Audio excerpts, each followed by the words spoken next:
Hi ಗೆಳೆಯರೇ, ಎಲ್ಲರಿಗೂ ನಮಸ್ಕಾರ. ಬಹು ನಿರೀಕ್ಷಿತ ಚಾಂಪಿಯನ್ಸ್ ಟ್ರೋಫಿ ಟೂರ್ನಿಗಾಗಿ ತಾತ್ಕಾಲಿಕ ದಿನಾಂಕ ನಿಗದಿ ಮಾಡಲಾಗಿದೆ.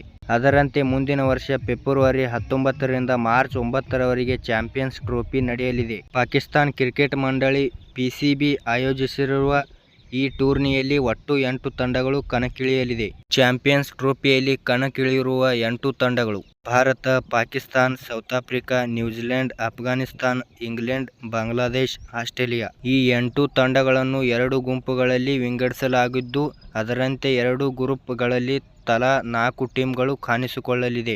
ಅಲ್ಲದೆ ಮೊದಲ ಸುತ್ತಿನಲ್ಲಿ ಗ್ರೂಪ್ ತಂಡಗಳ ನಡುವೆ ಪಂದ್ಯಗಳು ನಡೆಯಲಿದೆ. ಅಂದರೆ ಗ್ರೂಪ್ ಎ ನಲ್ಲಿರುವ ಭಾರತ ತಂಡವು ಪಾಕಿಸ್ತಾನ, ಬಾಂಗ್ಲಾದೇಶ ಮತ್ತು ನ್ಯೂಜಿಲೆಂಡ್ ತಂಡಗಳನ್ನು ಎದುರಿಸಲಿದೆ. Champions trophy group A: Bharat, Pakistan, Bangladesh, New Zealand. Group B: Australia, England, South Africa, Afghanistan.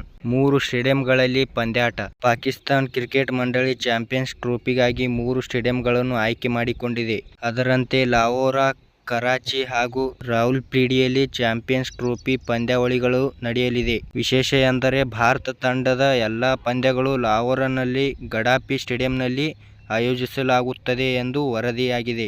Bharat ಮತ್ತು ಪಾಕಿಸ್ತಾನ ಮುಖಾಮುಖಿ. ಪಾಕಿಸ್ತಾನ ಕ್ರಿಕೆಟ್ ಮಂಡಳಿ ಸಲ್ಲಿಸಿರುವ ಕರಡು ವೇಳಾಪಟ್ಟಿ ಪ್ರಕಾರ ಭಾರತ ಮತ್ತು ಪಾಕಿಸ್ತಾನ ತಂಡಗಳು ಮಾರ್ಚ್ 1 ರಂದು ಮುಖಾಮುಖಿಯಾಗಲಿದೆ. ಈ ಪಂದ್ಯಕ್ಕೆ ಲಾಹೋರ್ನ ಗಡಾಫಿ ಸ್ಟೇಡಿಯಂ ಆತಿಥ್ಯ ವಹಿಸಲಿದೆ.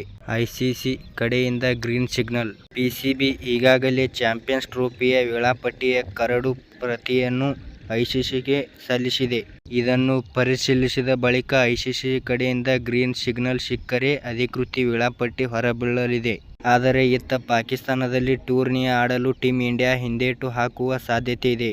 ಹೀಗಾಗಿ ಪ್ರಸ್ತುತ ವೇಳಾಪಟ್ಟಿಯಲ್ಲಿ ಬದಲಾವಣೆ ಕಂಡು ಬಂದರೂ ಆಶ್ಚರ್ಯಪಡಬೇಕಿಲ್ಲ. ಹಾಗೆಯೇ ನಮ್ಮ ವಿಡಿಯೋ ಇಷ್ಟವಾದರೆ ಲೈಕ್ ಮಾಡಿ, ಸಬ್ಸ್ಕ್ರೈಬ್ ಮಾಡಿ ಮತ್ತು ಹೇಗೆ ಆಗಿದೆ ಎಂದು ಕಮೆಂಟ್ ಮಾಡಿ ಮತ್ತು ಶೇರ್ ಮಾಡಿ. ಎಲ್ಲರಿಗೂ ನಮಸ್ಕಾರ.